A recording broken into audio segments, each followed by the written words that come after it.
Nous sommes aujourd'hui au XIIIe siècle, avec celui qui est considéré comme étant le premier véritable fondateur de l'État mérinide. Il accède au pouvoir en 1258, libère Salé des Castillans, enlève Marrakech aux Almohades, puis Tinmel, leur dernier bastion, avant de fonder Fès la Neuve, où il établit la capitale de son gouvernement en remportant des batailles mémorables en Espagne. C'est Abou Youssouf Yaqoub el-Merini. Son père est le prince Abdelhak, fils de Mahiou, du clan mérinide des Beni Hamama. Pour rappel, les Mérinides en question formaient une tribu znata d'habiles cavaliers et de chasseurs et guerriers émérites. À la fin du printemps, ils avaient l'habitude de transhumer dans les steppes sud-orientales, dans les régions de Figuig et de Sigil Massa, pour se regrouper à Garsif et la Basse-Moulouya pendant l'automne, avant de rejoindre leur zone méridionale d'hivernage. En 1213, pendant leur transhumance habituelle, ils profitent de la faiblesse du pouvoir almohade qui sortait tout juste une année auparavant de la désastreuse bataille de Las Nabas de Tolosa. Les Mérinides profitent aussi de circonstances sociales et économiques, dont l'effondrement démographique causé par les conséquences des guerres, de la famine et d'une grave épidémie. Ils appellent alors les leurs, venus en masse les rejoindre. C'est ainsi que les Mérinides arrivent dans le Rif, avec pour bastion la forteresse de Tazouta, fondée sur une haute table rocheuse entre la Moulouya et Mlilia. À leur tête se trouve le prince Abdelhak ben Mahiou, ancêtre de la dynastie mérinide. L'alliance politique aboutit dès le début, aux alentours de l'année 1211, à une alliance matrimoniale.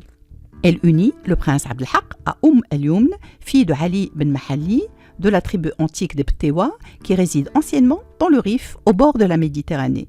Vers 1212, el-Yumn donne naissance à son premier fils, le cinquième de Abdelhak. Bien vite, alors qu'il est âgé tout juste de 5 ans, Abou Youssouf Yaqoub se retrouve orphelin de père à la suite de la mort de Abdelhak ben Mahiou au combat contre les alliés des Almohades, les Bédouins Riyah. Ces derniers infligent en effet aux Mérinides émergents une cuisante défaite à Tafertast, près de l'oued Sebou. Les 4 demi-frères d'Abou Youssouf Yaqoub prennent successivement la direction des affaires politiques et militaires. Ils continuent les combats contre les derniers Almohades jusqu'à l'intronisation d'Abou Youssouf Yaqoub, qui était alors gouverneur de la ville stratégique de Taza.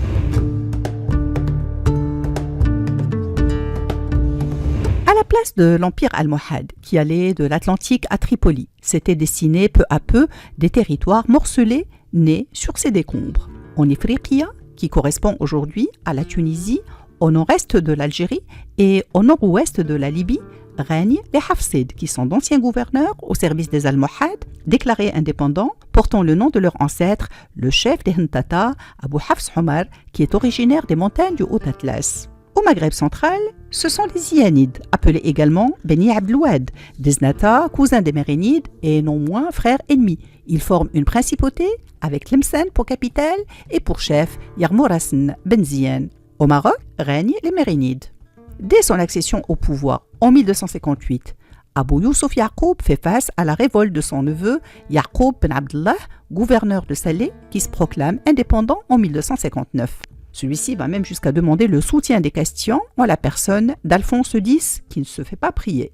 Une flotte de 37 navires de guerre est réunie sous les ordres de l'amiral de Castille, Ruy Lopez de Mendoza, dans le cadre d'une expédition qui commet un effroyable massacre en pleine célébration de la fête de Eid el-Fitr de l'année 658 de l'Hégire, correspondant au mois de septembre de l'année 1260 de l'ère commune.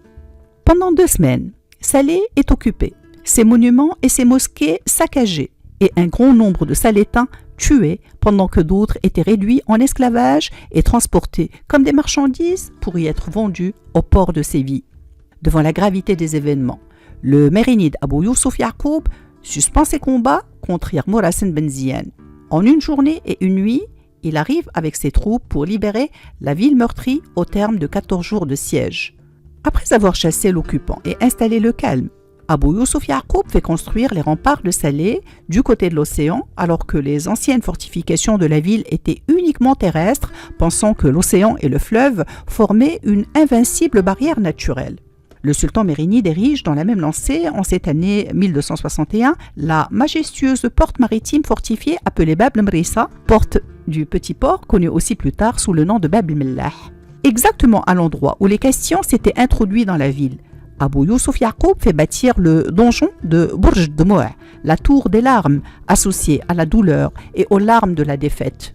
mais il restait encore au sultan mérinide de vaincre les derniers Almohades. En 1262, il remporte la victoire sur leurs troupes à la bataille de Marbeh, mais il ne parvient pas encore à s'emparer de leur capitale Marrakech en raison de l'attaque de Yarmourasen Ben Ziyan. Il a fallu attendre l'année 1269, suite à un deuxième siège, pour prendre enfin l'ancienne cité impériale. Cette victoire signe en même temps la fin du dernier calife almohade, Abou Dabbous, qui avait fait alliance pour l'occasion avec le Ziyanide Yarmourasen en trahissant en ces termes à son envoyé le traité de paix qui le liait aux Mérinides. Va dire à ton maître qu'il n'y a entre nous d'autre engagement que celui du sabre, qu'il se dépêche de m'envoyer sa soumission et de me faire proclamer dans ses états. Sinon, je viendrai le battre avec des légions dont il ne se doute pas.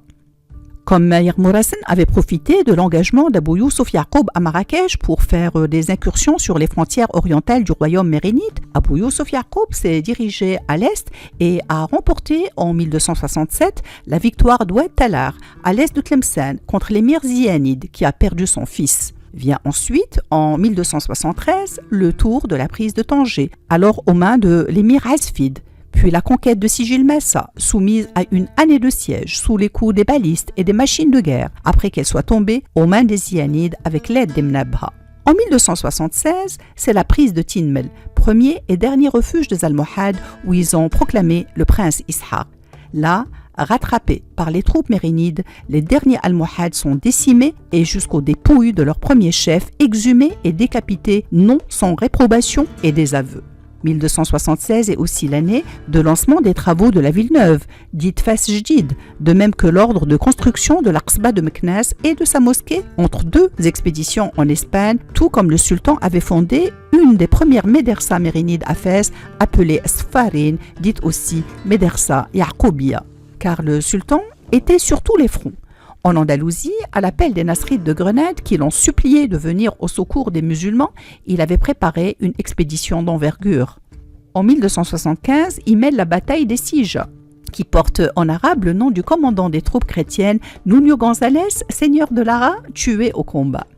La bataille avait mobilisé les troupes musulmanes au nom de la guerre sainte, après la signature à Tlemcen avec les Zianides d'un traité de paix de courte durée au nom de la défense de l'islam.